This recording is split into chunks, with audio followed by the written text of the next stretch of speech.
దేవుని పరిశుద్ధమైన నామానికి స్తోత్రం కలుగుగాక. క్రీస్తునందు ప్రియులారా, ప్రభువైన యేసుక్రీస్తు నామమున మీకు అందరికీ శుభములు తెలియజేస్తూ, దేవాది దేవుడు తన యొక్క అపారమైన ప్రేమ చేత మనల్ని కాచి కాపాడుతూ సజీవులకు నడిపిస్తున్న దేవునికి ఘనత మహిమ ప్రభావం తెలియజేస్తూ, మీ అందరి కొరకు ప్రతి దినము ప్రతి నిత్యము ప్రార్థనలో జ్ఞాపకం చేసుకోవడం జరుగుతూ ఉన్నది. కాబట్టి దేవుని యొక్క కృప వలన అందరూ కూడా క్షేమంగా ఉన్నారు అని ఆశిస్తూ ముందుకు కొనసాగుతూ ఉన్నాను. ఇటు సమయం దేవుని యొక్క వాక్యం ధ్యానించుకుంటూ ముందుకు కొనసాగుదాం. దినవృత్తాంతంలో మొదటి గ్రంథము, మొదటి అధ్యాయం, మొదటి వచనము. ఆదాము, షేతు, ఎనోషు, ఈ ముగ్గురు గురించి కూడా మనకందరూ కూడా తెలిసిన విషయం ప్రియులారా. దేవుని యొక్క ఆలోచనల మేరకు, దేవుని యొక్క ప్రణాళిక ప్రకారము, దేవుని యొక్క ప్రేమ చేత దేవుడు పుట్టించిన కలగచేసిన మొదటి మానవుడు ఆదాము గారు ప్రియులారా. ఆ ఆదాము గర్భాన వచ్చిన మూడవ కుమారుడే షేతును మనం చూస్తూ ఉంటాం. ఏబేలు చనిపోయిన తర్వాత ఏబేలు యొక్క స్థానంలో లేదా మరొక నీతిమంతుని దేవుడు పుట్టించినాడు. ఆ నీతిమంతుడే యొక్క షేతు గారు. షేతు గర్భాన పుట్టిన వ్యక్తే యొక్క ఎనోషు గారు ప్రియులారా. అయితే ఈరోజు మనం ఎనోషు గారి గురించి ధ్యానించుకుందాం. ఇంతకు ఎనోషు ద్వారా దేవుడు మనకు నేర్పిస్తున్న ఒక ఆత్మీయమైన పాఠం ఏంటంటే, ఎనోషు గారి ద్వారా ప్రార్థన అనేది ప్రారంభమైంది. ఆదికాండము 4:26. మరియు షేతునకు కూడా కుమారుడు పుట్టెను, అతనికి ఎనోషు అను పేరు పెట్టెను. అప్పుడు యెహోవా నామమున ప్రార్థన చేయుట ఆరంభమైనది. హల్లెలూయా. ఎనోషు జీవితం ద్వారా మనం నేర్చుకోవాల్సిన పాఠం ఏంటిదంటే, ఎనోషు ద్వారా ప్రార్థన అనేది ప్రారంభమాయెను.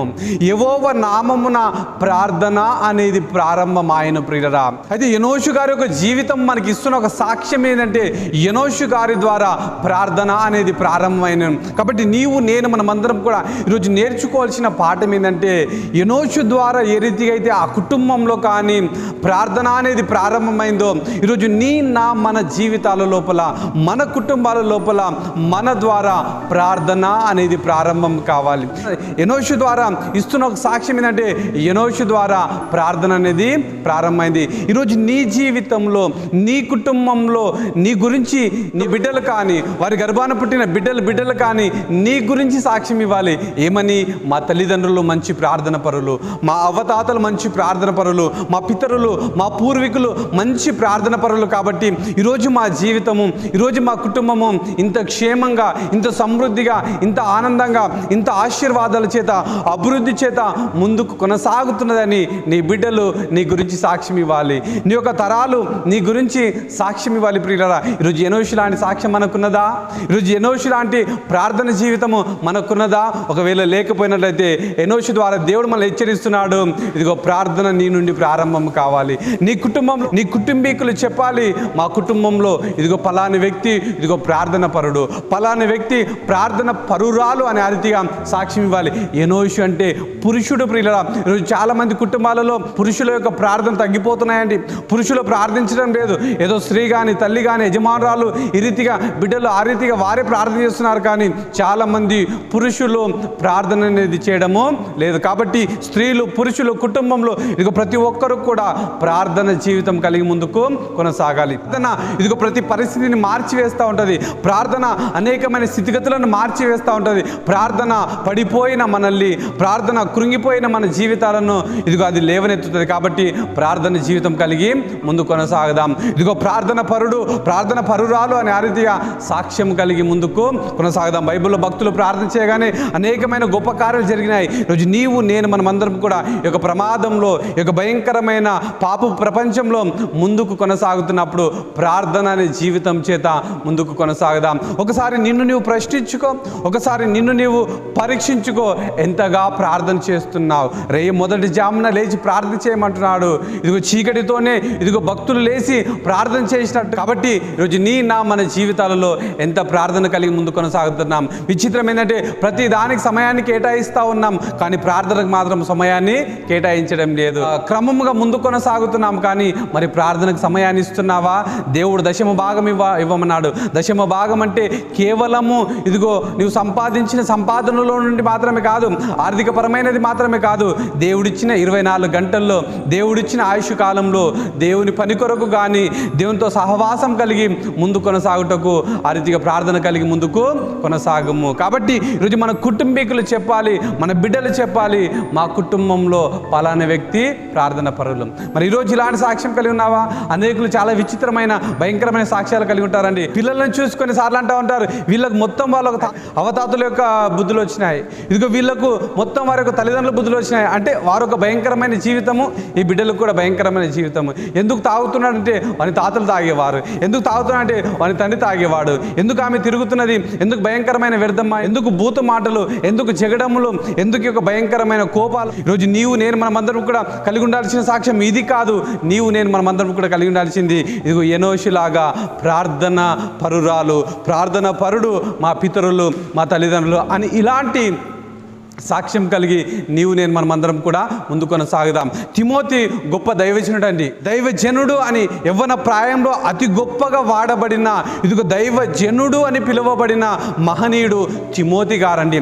అంత గొప్ప భక్తిపరుడు, అంత గొప్ప ప్రార్థన పరుడు, అంత గొప్పగా దేవుని పని లోపల, దేవుని సేవ లోపల ముందు కొనసాగిన తిమోతి గారి గురించి పౌలు గారు ఏమంటారంటే, ఇదిగో తిమోతి, ఈరోజు నీవు కలిగి ఉన్న ఈ భక్తి జీవితం కానీ, ఈ విశ్వాస జీవితం కానీ, ఈ ప్రార్థన జీవితం కానీ ఒకప్పుడు నీ తల్లి లోపల ఉండేది, అంతకు ముందు నీ యొక్క అవ్వ లోపల ఉండేది. ఆ యొక్క భక్తి జీవితమే ఈరోజు నిన్ను ఇంత భక్తి లోపల ముందుకు కొనసాగిస్తున్నది. ఈరోజు క్రీస్తునందు ప్రియులారా, మన బిడ్డలకు మనం ఇచ్చే స్వాస్థ్యము కానీ, ఆస్తిపాస్తులు కానీ ఏవైనా ఉన్నాయా అంటే అవి తరగనివి, చెరగనివి, ఎవరు ఎత్తుకుపోనివి. ఏదైనా ఆస్తి ఉన్నాయంటే ప్రార్థననే ఇదిగో ఆయుధమును వారికి ఇవ్వడము. అంతకు మించిన ఆస్తి మరేది కూడా లేదు. లోకంలో నీవెంత సంపాదించి పెట్టినా ఒకరోజు దూరం అయిపోతాయి, కానీ నువ్వు ప్రార్థన అనే ఆయుధం నువ్వు ప్రార్థన అనే మార్గంలో వారిని నడిపించు, వారి జీవితము ఉన్నతమైన స్థితి లోపలికి వస్తుంది. ఈరోజు అనేకులు ప్రార్థన చేయడానికి ఒక బద్ధకంగా ఉన్నారు, ఒక సోమరులుగా ఉన్నారు. ఈరోజు ప్రార్థన చేయలేకపోవడానికి అనేకమైన కారణాలు చెప్తున్నారు. ఒకవేళ ప్రార్థన చేయలేకపోతున్నావు అంటే ఒకే ఒక్క కారణం అయి ఉండాలి. ఆ ఒక్క కారణం బట్టి నువ్వు ప్రార్థన చేయకపోయినా పర్వాలేదు. ఆ ఒక్క కారణం ఏంది తెలుసా? ఎప్పుడైతే నీవు భూమి మీద లేవో, ఎప్పుడైతే నువ్వు చనిపోయినావో, నువ్వు చనిపోయినప్పుడు మాత్రమే నీ ప్రార్థన అనేది భూమి మీద ఆగిపోవాలి, కానీ అంతకు మించిన కారణము మరేది కూడా లేదు. కాబట్టి ఎనోషు ఇస్తున్న సాక్ష్యం ఏంటిదంటే ప్రార్థన కలిగి ముందు కొనసాగుదాం. ప్రియ తల్లి, ప్రియ తండ్రి, ప్రియ సహోదరి, ప్రియ సహోదర, వృద్ధులైన తల్లిదండ్రులకు లేదా అవతాత లాంటి వారికి కూడా దేవుడిస్తున్న ఒక హెచ్చరిక, దేవుడిస్తున్న ఒక ఆజ్ఞ అంటే ప్రార్థన కలిగి ముందు కొనసాగు. నీ తరతరాలు చెప్పాలి, మా అవతాతలు ప్రార్థన పరులు, మా యొక్క తల్లిదండ్రులు ప్రార్థన పరులు. ఈరోజు నేను చెప్పగలండి, మా పితరులు ఇదిగో చక్కని ప్రార్థన పరులు, మా అవతాతలు చక్కని ప్రార్థన పరులు. కాబట్టి ఈరోజు మా కుటుంబము ఇంత గొప్పగా ముందు కొనసాగుతున్నది. నీవు నేను మనమందరం ఇదిగో అవతాతలు కానీ, తల్లిదండ్రులు కానీ, ఎదిగిన బిడ్డలు కానీ ప్రతి ఒక్కరూ కూడా ప్రార్థన అనే జీవితం చేత, ప్రార్థన అనే సాక్ష్యం ద్వారా ముందు కొనసాగుదాం. నీ జీవితంలో ప్రార్థన లేదా? నీ కుటుంబంలో ప్రార్థన లేదా? అందుకే నీ జీవితము, నీ కుటుంబం కష్టాల లోపల, ఇబ్బందుల లోపల, బలహీనత లోపల ఈరోజు కొట్టుమిట్టలాడుతున్నది. అందులో నుంచి బయటికి రావాలంటే ప్రార్థన అనే ఆయుధం కలిగి ముందుకు కొనసాగము. ఈరోజు ఒక తీర్మానం తీసుకో. ఏంటి తీర్మానం అంటే, ఇదిగో ఇక నుంచి నా జీవితంలో, నా కుటుంబంలో నా ద్వారా ప్రార్థన అనేది ప్రారంభము చేస్తాను. ఇదిగో ఒకవేళ అవతాతగా ఉన్నావేమో, ఒకవేళ తల్లిదండ్రిగా ఉన్నావేమో, ఒకవేళ ఎదిగిన ప్రాయంలో ఉన్నావేమో, ఒక తీర్మానం తీసుకో. ఏంటి తీర్మానం అంటే, నా నుంచి ఇక నుంచి మా కుటుంబంలో, మా జీవితంలో ప్రార్థన అనేది ప్రారంభము కాబోతున్నది. ఎనోషు ద్వారా ఏదైతే ప్రార్థన ప్రారంభమైందో, ఈరోజు మా ద్వారా, నా ద్వారా, నా కుటుంబంలో, నా జీవితంలో ప్రార్థన అనేది ప్రారంభము కాబోతున్నది. పరిశుద్ధమైన ప్రేమ కలిగిన తండ్రి, మీ నామానికి స్తోత్రములయ్యా. ఆశ్చర్యకరుడు, అద్భుతకరుడు, ఆశ్చర్య కార్యం చేయగల గొప్ప దేవుడు.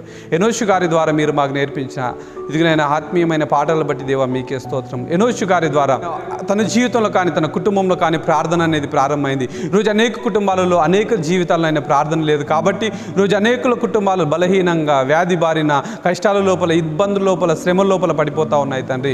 ఈరోజు ఆయన ఇదిగో మాటలు వింటున్నా, ఇదిగో కొందరి లోపల ఆత్మీయతను కదిలింప చేసిన ఆయన ఇదిగో ప్రార్థన వారి ద్వారా ప్రారంభించి, ఇదిగో మా కుటుంబంలో, మా తల్లిదండ్రులు, మా అవతాతలు, ఇదిగో మా యొక్క తోబుట్టువులు, ఇదిగో ఆ రీతిగా ఇదిగో ప్రార్థన పరులు అని ఆ రీతిగా సాక్ష్యం ద్వారా ముందుకు నడిపించి మనం వేడుకొనిచు ఈ మాటలు విన్న ప్రతి ఒక్కరినైనా ఇదిగో ఆత్మీయంగాను, ఆర్థికంగాను, ఆరోగ్యంగాను, శారీరకంగా, మానసికంగా అన్ని విధాలుగా మీరే దీవించి ఆశీర్వదించమని మీకే ఘనత, మహిమ, ప్రభువంతులు వేస్తూ యేసయ్య పరిశుద్ధ నామమున అడిగి వేడుకొనిచున్నాము తండ్రి.